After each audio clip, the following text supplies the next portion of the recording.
Sini kurang soft-rock.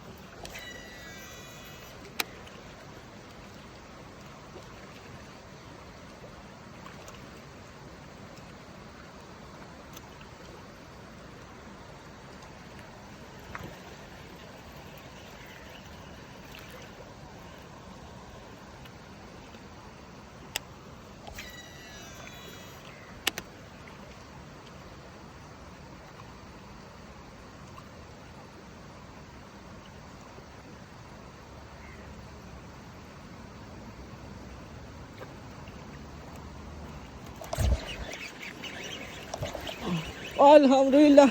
Aku tak perasan langsung meletup. Alhamdulillah. Kali yang kedua. Alhamdulillah. Soft rock akhirnya. Ada lesen. Ada lesen soft rock sini. Alhamdulillah. Oh, relax. Oh, relax. Sekejap aku ambil grip. Sabar. Relax.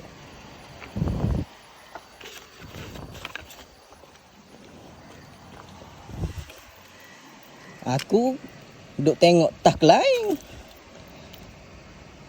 Tiba-tiba dia sambar soft rockku. Inilah yang dikatakan rezeki di pagi hari. Oh sorry, jam mati.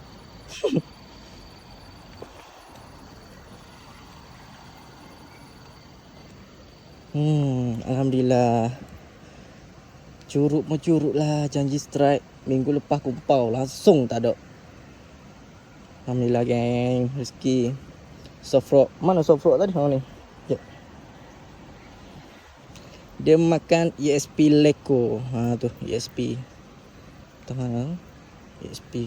ESP Leko warna coklat.